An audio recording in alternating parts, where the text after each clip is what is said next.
बड़ी गेम शुरू हो गई। अदम एतमाद से पहले वजीर आजम इमरान खान के पांव तले जमीन सरकने लगी। राजा रियाज, नूर आलम खान, नवाब शेर वसीर समेत पीटीआई के 24 अरकान सिंध हाउस में मौजूद हैं।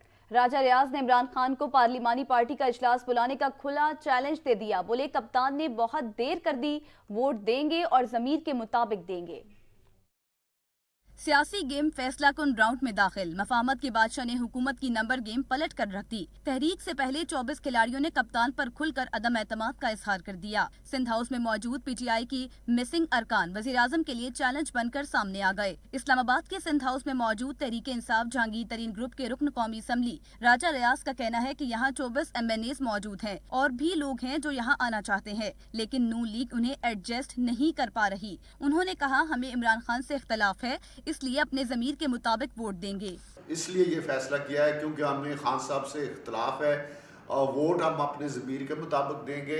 तो इसलिए फैसला किया है कि यहाँ पे क्योंकि पुलिस ने लॉजेस पे हमला किया है, आज खान साहब ये गारंटी दे दें इस चीज़ की कि कोई भी MNA जो भी फैसला करे उस पर कोई पुलिस रेड नहीं होगा, कोई पुलिस तशद्दुद नहीं होगा, तो हम आज लॉजेस में वापस जाने के लिए तैयार हैं। MNA नवाब शेर वसीर का कहना था कि वो अगला इलेक्शन पीटीआई के टिकट पर नहीं लड़ेंगे। एक सवाल के जवाब में बोले, अदम एतमाद पर वोट डालने के लिए पीटीआई के जलसे में फवाद चौधरी को जप्पी डालकर जाएंगे। वो हमें गधे, घोड़े, खच्चर कहें तो भलाई की क्या तवक्को करें। एक और MNA बासित सुल्तान बुखारी का कहना था कि वफाकी वज़रा हम पर तोहमतें लगा रहे हैं और कौन कौन मेंबरान सिंध हाउस में मौजूद हैं, वज़ीर आज़म को फहरिस्त पेश कर दी गई। दीगर अरकान में राना कासिम नून, गफ्फार, रियाज मिजारी, ख्वाजा शराज, अहमद हुसैन, रमेश कुमार शामिल। नुज़हत पठान और वजीहा अकरम भी सिंध हाउस में मौजूद हैं। हुकूमत को धचका देने वाले इन अरकान ने इमरान खान को पार्लिमानी पार्टी का इजलास बुलाने का खुला चैलेंज भी दे दिया। राजा रियाज ने कहा, अब कुछ नहीं हो सकता, इमरान खान ने बहुत देर कर दी, वोट देंगे। नए पाकिस्तान के नाम पर वोट लेने वाले 24 अरकान पुराने पाकिस्तान में वापस चले गए। जी हां, फहरिस्त वजीर आजम को पेश कर दी गई। किस किस ने पीटीआई से राहें जुदा की हैं? जिन पर तकिया था वही पत्ते हवा देने लगे। सियासी कप्तान के 24 अहम खिलाड़ियों ने सिंध हाउस को नया मस्कन बना लिया। मुनहरिफ पीटीआई अरकान के नामों पर मबनी फहरिस्त वज़ीर आज़म को पेश कर दी गई। सिंध हाउस में मुकीम 12 अरकान कौमी असम्बली खुलकर सामने आ चुके हैं। सबसे पहले मंजर पर आए साबिक सूबाई वजीर राजा रियाज। मुंह दिखाई में दूसरे नंबर पर बुजुर्ग रहनुमा नवाब शेर वसीर थे। इसके बाद बारी आई बासित सुल्तान बुखारी की। सेफ हाउस में कोल्ड ड्रिंक हाथ में उठाए नूर आलम ने चौथी एंट्री दी। राना कासिम नूर, गफ्फार खान वटू, रियाज मिजारी, ख्वाजा शराज भी मुनहरिफीन में शामिल। अहमद हुसैन, रमेश कुमार भी फहरिस्त का हिस्सा हैं। अरकान में 2 खवातीन नुज़हत पठान और वजीहा अकरम भी सिंध हाउस में नजर आई। रमेश कुमार ने दावा किया कि 3 वफाकी वज़रा भी पार्टी छोड़ चुके हैं। तहरीक इंसाफ के MNA रमेश कुमार ने दावा किया है कि 3 वफाकी वज़रा ने पीटीआई छोड़ दी है। मीडिया से गुफ्तगू करते हुए उनका कहना था कि 3 वफाकी वज़रा समेत 33 अरकान असेंबली उड़ चुके हैं, इसलिए इमरान खान को फौरी इस्तीफा दे देना चाहिए। रमेश कुमार ने कहा कि पार्लियामेंट लॉजेस में उनकी बीवी को धमकियां दी गई, इसलिए उन्होंने वज़ीर आला सिंध से तहफ़्फ़ुज़ की दरख्वास्त की और सिंध हाउस आ गए। वज़ीर आज़म इमरान खान ने स्पीकर कौमी असम्बली असद कैसर को 21 मार्च को असम्बली इजलास बुलाने की हिदायत कर दी। वज़ीर आज़म का कहना था, किसी सूरत पीछे नहीं हटूंगा, मुनहरिफ अरकान के खिलाफ कार्रवाई भी की जाएगी। ज़राए के मुताबिक इस्लामाबाद में स्पीकर कौमी असम्बली ने वज़ीर आज़म इमरान खान से मुलाकात की, जिसमें वज़ीर आज़म ने असम्बली इजलास 21 मार्च को बुलाने की हिदायत कर दी। ज़राए का कहना है कि 21 मार्च को कौमी असम्बली इजलास पार्लियामेंट हाउस में तलब किया जाएगा। वज़ीर आज़म और स्पीकर की मुलाकात में मुनहरिफ अरकान के खिलाफ कार्रवाई का फैसला किया गया। 21 मार्च के इजलास में हंगो से पीटीआई के मरहूम MNA ख्याल जमान के लिए फातिहा खानी होगी। 21 मार्च को कौमी असम्बली का इजलास 25 मार्च तक मुलतवी कर दिया जाएगा।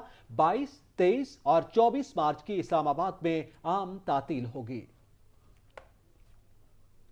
जबरी गुमशुदगी नहीं, पीटीआई अरकान अपनी मर्जी से सिंध हाउस आए। वजीर इत्तलात सिंध सईद गनी की प्रेस कॉन्फ्रेंस। कहा, तासुर दिया गया, अरकान असम्बली को करोड़ों रुपए दिए जा रहे हैं। बहुत सारे MNAs ने महसूस किया कि वो खुद को पार्लियामेंट लॉजेस में गैर महफूज समझते हैं, इसलिए सिंध हाउस में आ गए। हमारे नंबर्स पूरे हैं। इमरान का जाना ठहर गया है। PP रहनुमा ने वफाकी वज़रा को चवल वजीर करार दे दिया।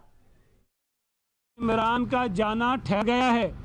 नंबर्स हमारे पास पूरे हैं। जो आज पीटीआई के कैंप में आपको नज़र आ रहे हैं, इंशाल्लाह ताला जिस दिन कौमी असम्बली का इजलास होगा, उनमें से भी अरकान की बहुत बड़ी तादाद जो है वो इमरान खान के ख़िलाफ़ जो है वो वोट डालेगी। इमरान खान की काबीना है, इसको कह दिया जाए ना कि काबीना यही होगी, सिर्फ वज़ीर आज़म ने जाना है, ये सब के सब इमरान खान के ख़िलाफ़ वोट डालेंगे। ख़ास तौर पे शेख रशीद और फवाद चौधरी इमरान खान के ख़िलाफ़ वोट डालेंगे। हुकूमत ने ऑपोजिशन पर बड़ा वार करने की तैयारी कर ली। वज़ीर दाखिला शेख रशीद अहमद ने वज़ीर आज़म इमरान खान को सिंध में गवर्नर राज लगाने का मशवरा दे दिया। कहा सिंध का पैसा खरीदो फरोख्त के लिए इस्तेमाल किया जा रहा है। मुनहरिफ अराकीन पैसों के लालच में गए हैं। बहुत अच्छा हो सिंध हाउस बेनकाब हो गया। सिंध हाउस एक्सपोज हो गया। सिंध के लोगों के पैसों को 20-20 करोड़ रुपए को खरीदो फरोख्त के लिए इस्तेमाल किया जा रहा है। और मैंने आज इमरान खान से ये कहा है कि सिंध ने जो खरीदो फरोख्त किया है, हमें सिंध में गवर्नर राज नाफद कर देना चाहिए। ये जमहूरियत के खिलाफ साजिश है। जो अपने ज़मीर से वोट देने आना चाहता है वो बेशक देने आए। सिंध में कोई सिंध हाउस में पुलिस लॉन्च नहीं कर रहे, कोई नहीं भेज रहे, क्योंकि ये पैसों की लालच में गए हैं। ये जाने और इनके इलाके जाने और इनके लोग जाने। वज़ीर इत्तलात सिंध सईद गनी ने सिंध में गवर्नर राज लगाने की तजवीज़ को पागलपन करार दे दिया। जी हाँ, कहते हैं ये ख्वाहिश शिकस्त खुर्दा शख्स की है। वफाकी हुकूमत को घबरा कर और सर पिटा कर कोई फायदा नहीं होगा, क्योंकि ये काम इतना आसान नहीं है। वोट ऑफ नो कॉन्फिडेंस की जो डेवलपमेंट्स हो रही हैं उस पर परेशान होकर, घबरा कर, सटपटा कर, पागलपन में ये करना चाहते हैं, तो इससे उनको कोई फ़ायदा नहीं होगा। अब जाहिर है उनकी अगर ख्वाहिश है तो लगा के देख लें, लेकिन हम उन्हें बता देंगे ये काम इतना आसान नहीं है। अब उनका चल चलाव है, आखिरी हुकूमतें उनकी चंद दिन रह गए हैं, और अगर इस मौके पर ये करेंगे तो इसका मतलब ये है कि वो एक अपनी शिकस्त तस्लीम कर चुके हैं। और ये जो बयान है, ये जो आवाज़ है, ये जो फरमाइश है, ये जो ख्वाहिश है, ये एक शिकस्त खुर्दा शख्स की हो सकती है। यहाँ पे वक्त हुआ एक ब्रेक का। हमारे साथ रहिएगा। ब्रेक के बाद आपको बताएं, हुकूमत हॉर्स ट्रेडिंग के खिलाफ डट गई। वफाकी वुज़रा कहते हैं पैसे लगाओ, इक़्तिदार में आओ, फिर पैसा बनाओ। ये नवाज शरीफ और जरदारी का सियासी बिजनेस मॉडल है। हम पहले भी इसके खिलाफ थे, अब भी इसके खिलाफ हैं। वज़ीर इत्तलात फवाद चौधरी, असद उमर और हम्माद अजहर का मजीद कहना था कि हम चाहें तो हुकूमत के अरबों रुपए लगाकर फोर्सेस को इस्तेमाल करके पासा पलट दें, लेकिन हम ऐसा नहीं करेंगे। ब्लैकमेल भी नहीं होंगे। यहाँ पे एक बिजनेस मॉडल है जरदारी का और नवाज शरीफ का, पैसे लगाओ, हुकूमत में आओ, पैसे कमाओ। ये मॉडल है जो 1990 से हम देख रहे हैं, जिसको हम डेकेड ऑफ डार्कनेस कहते हैं। अब पाकिस्तान के अवाम के ऊपर ये फर्ज आयद होता है कि वो उस डेकेड ऑफ डार्कनेस को मुस्तरद करे। इमरान खान जो है वो अपनी जात के लिए सियासत नहीं करते, ना उन्होंने ये पैसे की सियासत की है कि पैसे से, और वो भी हराम के पैसे से। इमरान खान कल भी उन उसूलों और उस नजरिए पे खड़े थे, वो आज भी उसूल और नजरिए के ऊपर खड़े हुए, और वो इंशाअल्लाह ताला कल भी इसी नजरिए और उसूल के ऊपर खड़े रहेंगे। तो हुकूमत के पास अरबों रुपए मौजूद हैं, इनके 12 से 12 छोड़ के हम तो इनके आधे MNAs खरीद सकते हैं, क्योंकि वो सब इस काम के शौकीन हैं। लेकिन हम ऐसा नहीं करेंगे। हम अपने इक्तदार के लिए वजारतें नहीं बांटेंगे, क्योंकि हमारा ये वादा है अपनी कौम के साथ, अपने वोटर के साथ। अपने वोटर के लिए सियासत करेंगे, पाकिस्तान के लिए सियासत करेंगे। सिंध में गवर्नर राज के मामले पर वफाकी वजारत दाखिला में समरी की तैयारी शुरू कर दी गई है। ज़राए का कहना है कि वजारत दाखिला में अहम इजलास तलब कर लिया, जिसकी सदारत वफाकी वज़ीर दाखिला शेख रशीद करेंगे। ज़राए ने बताया कि इस इजलास में सिंध में अमन अमान की सूरत हाल का जायजा लिया जाएगा।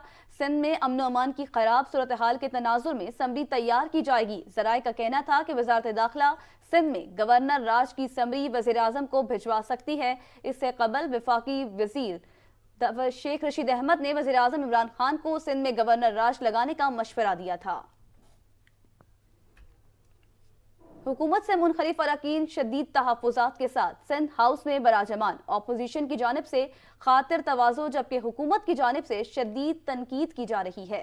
सिंध हाउस में इस वक्त क्या सूरत हाल है, जानते हैं अपने नुमाइंदे कामरान चौधरी से। जी कामरान, क्या सूरत हाल है सिंध हाउस में?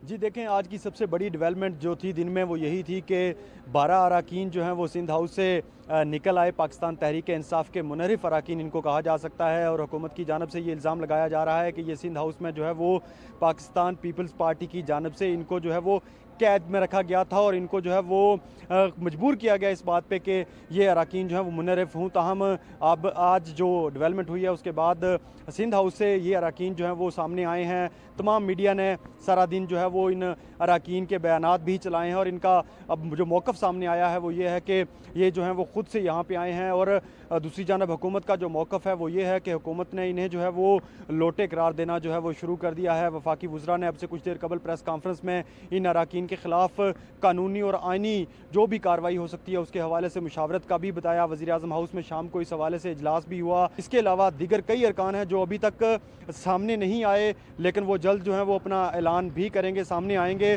اور اس کے بعد جو ہے وہ تحریک انصاف کو ایک بڑا دھچکا لگ سکتا ہے. اور تحریک عدم اعتماد کے روز جب ووٹنگ ہوگی تو یہ اراکین کی تعداد جو ہے وہ 200 سے تجاوز کر جائے گی جو کہ حکومت کے لیے بڑی چیلنجنگ سچویشن ہوگی. تو یہ اس وقت گورنر ہاؤس کے سامنے جو سرگرمیاں ہیں ان کے حوالے سے میں نے آپ کو آگاہ کیا ہے. دن بھر یہ سرگرمیاں جاری رہی ہیں. شام کو جب یہ اراکین سامنے آئے ہیں تو اس کے بعد سیاسی ہلچل میں جو ہے وہ اضافہ ہو چکا ہے. دوسری جانب حکومت بھی سر جوڑ کر بیٹھا. کامران چودھری. گورنر سندھ عمران اسماعیل نے اپوزیشن کو چیلنج دیتے ہوئے کہا کہ اب عدم اعتماد کا حملہ کیا ہے تو عمران خان پر متحد ہو کر پوری قوت سے حملہ کرنا. اگر عمران خان اس عدم اعتماد سے بچ گئے تو پھر آپ کو چھوڑیں گے نہیں, چن چن کر ماریں گے.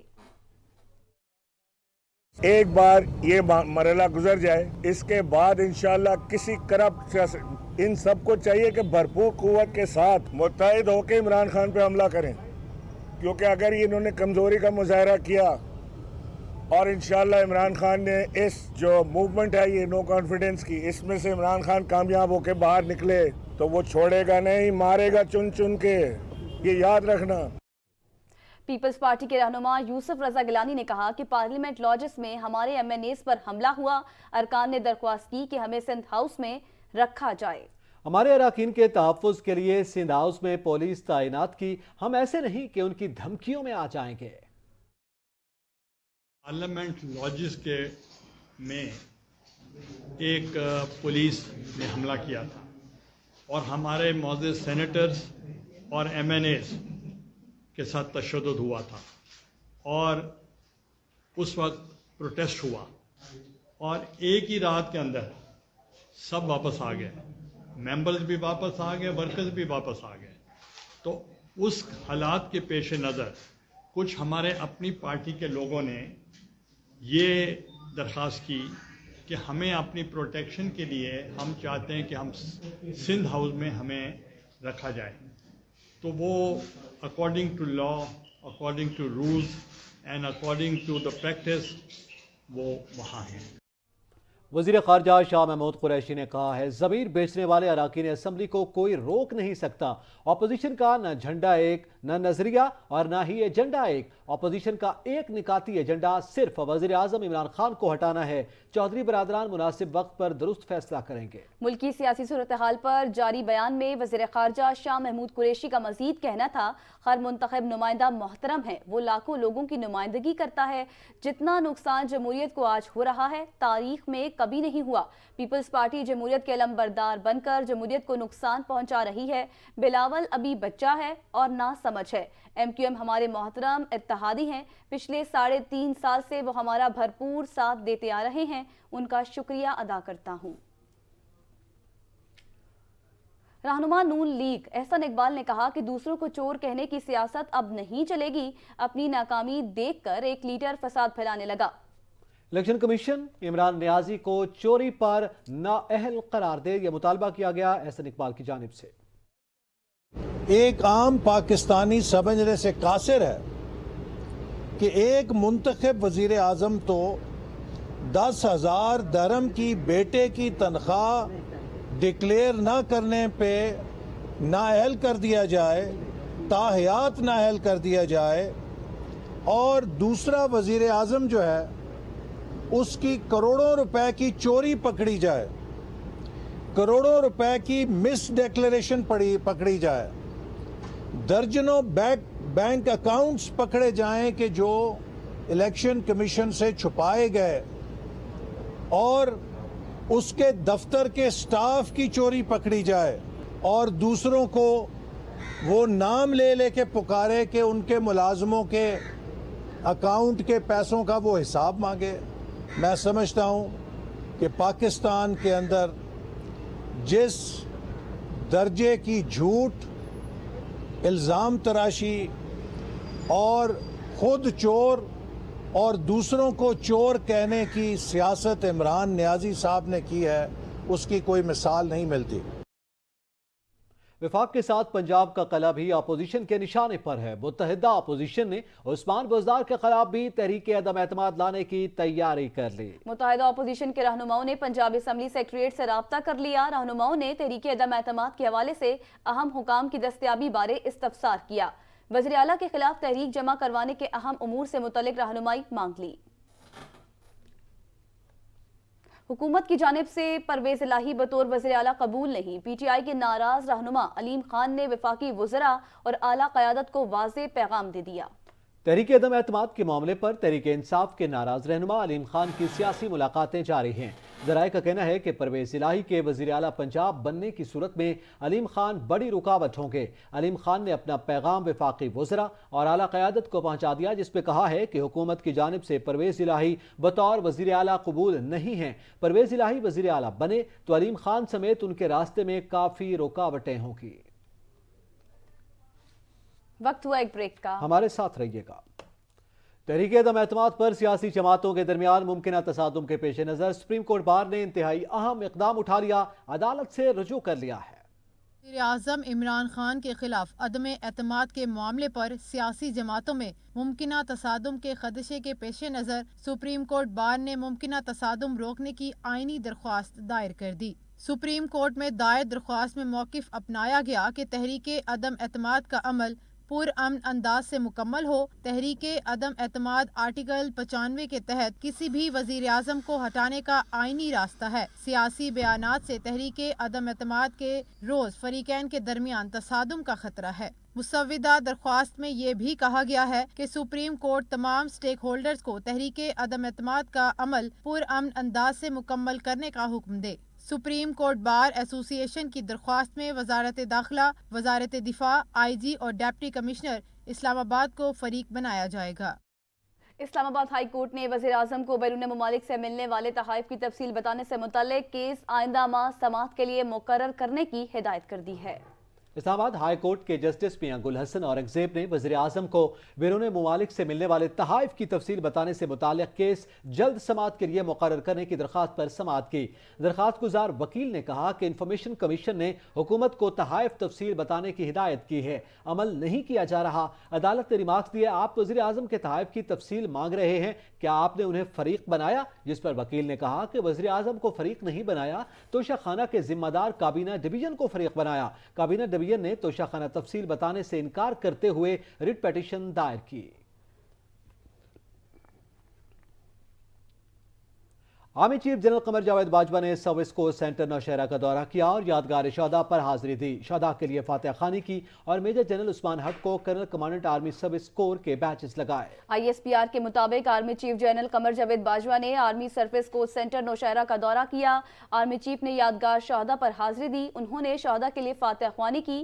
آرمی چیف نے ایک تقریب کے دوران میجر جنرل عثمان حق کو colonel commandant army service corps کے بیچز لگائے۔ تقریب میں حاضر سروس اور ریٹائرڈ افسران کی کثیر تعداد نے شرکت بھی کی۔ تقریب سے خطاب کرتے ہوئے آرمی چیف نے سروس کور کی زمانہ امن اور آپریشنز میں خدمات کو سراہا۔ وزیر خزانہ شوکت ترین نے کہا کہ آئی ایم ایف نے مذاکرات معطل نہیں کیے، ڈرائنگ رومز میں بیٹھ کر افواہیں پھیلائی جاتی ہیں۔ ان کا کہنا ہے کہ 2008 سے 2018 تک معیشت مضبوط بنانے پر کام نہیں کیا گیا۔ تقریب سے خطاب اور صحافیوں سے غیر رسمی بات کرتے ہوئے وزیر خزانہ شوکت ترین کا کہنا تھا کہ پاکستان کو طویل مدت کے لیے سرمایہ کاری اور مستحکم معاشی ترقی کی ضرورت ہے۔ گیس سیکٹر کا گردشی قرضہ 50 ارب روپے تک پہنچنے کا انکشاف۔ سینیٹر عبدالقادر کی صدارت میں سینٹ کی قائمہ کمیٹی برائے پیٹرولیم کا اجلاس۔ گیس کی قیمت کے تعین میں وفاقی حکومت کا کردار زیادہ ہے، ایسا کہا گیا بریفنگ میں۔ لاہور میں گھی کی قیمتوں میں پھر اضافہ، درجہ دوم گھی 8 روپے فی کلو مہنگا کر دیا گیا۔ درجہ دوم کے گھی کی قیمت 444 سے بڑھ کر 452 روپے فی کلو ہو گئی۔ رواں ماہ مجموعی طور پر قیمتوں میں 22 روپے اضافہ ہو چکا۔